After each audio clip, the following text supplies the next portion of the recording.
Mən 225 nömrəli tam orta məktəbdə informatika fənnini tədris edirəm. Sizləri salamlayır, müsabiqəyə təqdim etdiyim layihə ilə tanış etmək istəyirəm.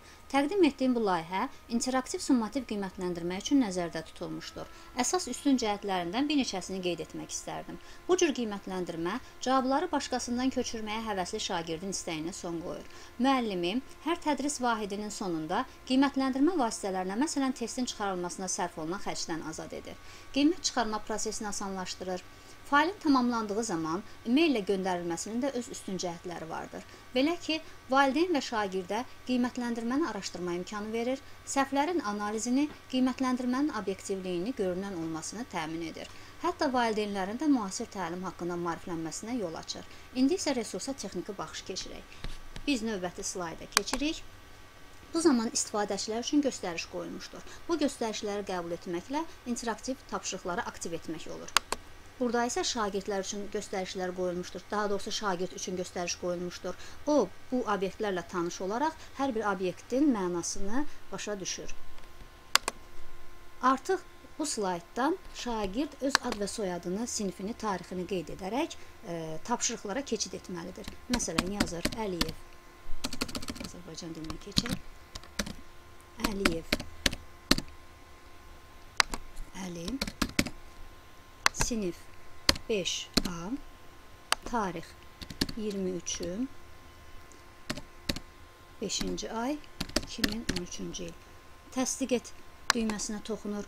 Təsdiq et düyməsinə toxunduqdan sonra növbəti slayda keçid açılır və hər bir slaydda, hər bir tapşırıqda təsdiq et düyməsi vardır.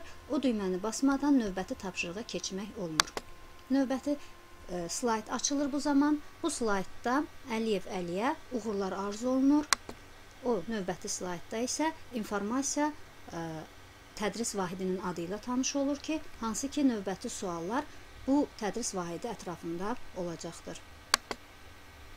Sonra tapşırığı birinci tapşırıqla ekranda rastlaşırıq və bu birinci tapşırıqda şagird gördüyü şəkillərə uyğun bu tərəfdə sağda verilənləri qarşısında olan xanalarda rəqəmləri yazmalıdır. Doğru, yanlış rəqəmləri mən yazıram.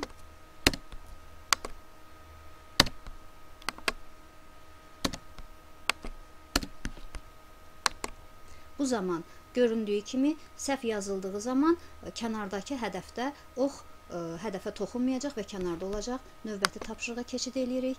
Burada da şagird sual oxuduqdan sonra xanada qeyd eləyir. Doğru cavabı qeyd edirik. Bu zaman isə hədəfdə ox obyekti ilə rastlaşır. Hər bir tapşırıq belə keçidlərlədir. Oxşar tapşırıqlardır və bu tapşırıqlarda əgər təsdiq et düyməsi basılmasa, növbəti tapşırığa keçid açılmır.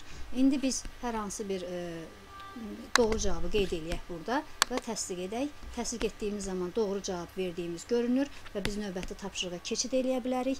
Deməli, burada əgər təsdiq olunmuşdursa, yenidən qayıdıb o cavabı dəyişmək mümkün deyildir. Bütün tapşırıqlar demək olar ki, interaktiv formada keçirilir, müxtəlif üsullarının, müxtəlif interaktiv üsullar vasitəsilə keçirilir və mən istərdim ki, əsas sonuncu slaydlardan keçid slaydını göstərim sizə. Bu tapşırıqlara baxdıqdan sonra şagird, deməli, bu tapşırıqları yerinə yetirdikdən sonra bu slaydla rastlaşacaq və əgər o e-mail açaraq e-maildən informasiya göndərə bilirsə, fail göndərə bilirsə, bu zaman o toxunacaq e-maili aktiv eləyəcək və failini yaddaşda saxlayıb göndərəcək. Yox, bacarmırsa sadəcə olaraq faili yaddaşda saxlayacaq. Əgər onun siyahıdan deməli doğru cavablarının sayını qeyd etmişdirsə, qiymətləndirməyə keçib özü də qiymətinin neçə olduğunu təxmin yox, burada yazaraq bilə bilər. Məsələn, 8 təsdiq et 4 olur. Və müəllim isə bunu sonda bu cür yaddaşda verib yoxlaya və yaddaşda verib saxlaya bilər. Üstün cəhətlərini mən qeyd etdim. Sizə isə bu resursu izləməyə tövsiyə edirəm. Diqqətinizə görə təşəkkür edirəm.